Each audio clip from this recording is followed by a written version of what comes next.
We don't want to make Sabbath a thing we read about and a place we never go, like a travel brochure. It looks nice and it sounds nice, but we never really get there.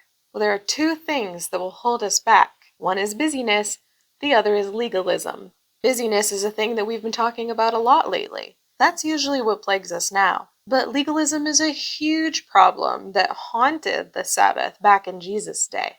Everywhere there were sticklers for the rules, men who studied every nuance of Sabbath, who watched every move Jesus made, and whipped themselves silly over infractions. They made it a sport to sneak around and see if they could catch Jesus in the act, devising sting operations to see if they could get him to do the same outlandish thing, rule breaking.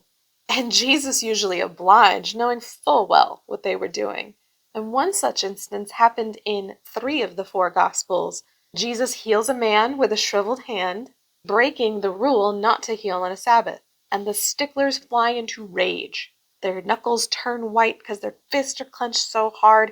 They're rending their clothes. They're cursing, which is apparently all not forbidden on Sabbath. And the Pharisees are so mad that they went out and began to plot with the Herodians how they might kill Jesus. There's 2 remarkable things about that. One, the Pharisees hated the Herodians. They were basically seen as puppets of Rome bent on destroying righteousness. And the Herodians saw the Pharisees as rednecks and yokels, men who tried to drag the nation back into the Dark Ages with all their finicky purity laws. Each group represented to the other everything wrong with Israel, kind of like certain groups alive and well today. And yet, they get together and unite over this common enemy, Jesus Christ. Jesus had so affronted their very different scales of values that they will link in arms to eliminate him. The second remarkable thing is that they decide to plot murder on the Sabbath. Healing on the Sabbath? Very forbidden. Plotting murder? Perfectly acceptable. This is prime-time legalism, reducing life to mere technicalities, where code overrides conscience. Ritual is more important than worship. Morality is more important than purity. It's completely bizarre what legalists will deem natural. You must never heal on the Sabbath, but you can plot the death of those who do. Now, before we start judging these legalists, we may also want to take a look inside ourselves.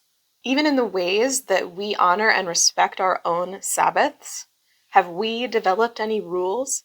Are we upholding certain boundaries? Do we feel good about those rules, or even better, when we are keeping ourselves to the rules? And even if we don't keep them perfectly, do we think that we're at least keeping them better than other people do? That's all a slippery slope to finding fault in people who don't. People who don't have the same rules as you, or who complain when they're tired and stressed, but they didn't honor Sabbath. If you just kept the Sabbath holy, you wouldn't feel that way. We need to watch ourselves not to become holier than thou in Sabbath and in a lot of ways. The attraction of legalism is that it's mindless. You don't have to think about it much. There's no real personal engagement. You just follow orders. Legalism doesn't draw anything from your heart or your mind or your strength or your soul. You just paint by number. You don't need artistry or imagination or discipline. It's just dumb, methodical obedience. And it kind of feels good. It strokes our ego. We get the pleasure of achievement knowing that we fulfilled our plans. We've accomplished where others fail. There's a sick idea of winning, beating everybody else. We got all the words and all the actions right. But then there's Jesus. Jesus who broke all the rules. He completely dismissed them. He blew them away like a house of cards. He couldn't care less about winning or losing. It was about a holy crusade on their arrogance. So is it God who has rules about Sabbath? Or did we make them up ourselves? There is one steadfast rule from God in the Bible about Sabbath, but otherwise it makes only broad and general descriptions for Sabbath. The rule is to cease work, mainly, and there's only one instance in all of the Bible, in Numbers 15, where that rule was broken when a man starts gathering brushwood on the Sabbath. That may sound like a minor offense, but God invokes the death penalty. This is probably likely the passage that the Pharisees would have on their minds when they were justifying the plot to kill Jesus. But what really killed the man? Why was he gathering wood?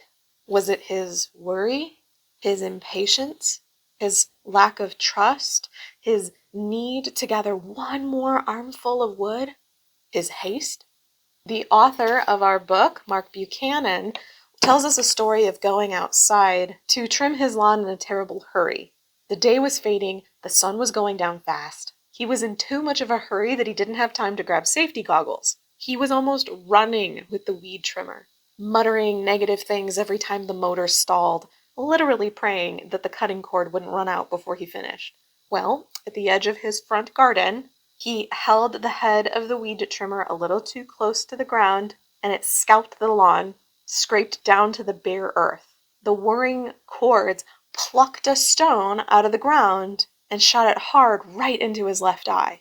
He falls down, clutching his face, yelping out in pain. He tries to open the eye to see if he can still see, but the sun is burning his retina. Tears have filled his eyes and he can't see through them. He runs inside, searches for an eye patch, can't find one, gets some gauze, stuffs it in there, covers it with tape, and then went outside to finish the trimming. He couldn't stop. When would the work get done if not right now? That's the same shameful attitude as the man who was gathering the brushwood. We're too busy, in too much of a hurry, and we will be hurt and punished by not honoring a rest like God commands. The Bible is silent on specifically how. God is very specific on instructions regarding sexual conduct, priestly garments, dietary concerns, removal of mildew, even the kind of polyester forbidden. But for Sabbath, we do get this repetition of general guidance. Rest, cease from work, celebrate, remember, observe, deny yourself, and delight yourself. Sabbath keeping is more of an art than a science. It's not about legalism and rule following. It's about poetry and joy, the presence of God. Isaiah 58:13-14 says this: "If you watch your step on the Sabbath and don't use my holy day for personal advantage, if you treat the Sabbath as a day of joy, God's holy day as a celebration, if you honor it by refusing business as usual, making money, running here and there, then you'll be free to enjoy God. Oh, I'll make you ride high and soar above it all. I'll make you feast on the inheritance of your ancestor Jacob." Yes, God says so. These are commands to save us from ourselves. By bringing God into the day, no matter what we are doing or how we enjoy it, we need to sit with Jesus. Sit with Jesus until you hear from him what he would have you do. Then sit some more. Visit with lonely people. Teach Sunday school. Clean up your desk. Cook lunch.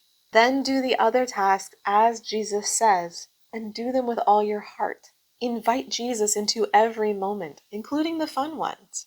Then we will find our joy. It's not in legalism. It's not in religion. It's in relationship. One of the things that I have struggled with now that I've set apart time to be with God is what to do with God while I'm there. How do you make the most of your Sabbath day?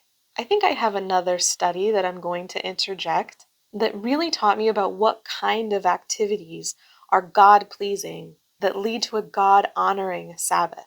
That'll come soon. So blessings as you try to let go of the rules this week and focus on God. Thank you for watching. God bless, and I'll see you on the next one.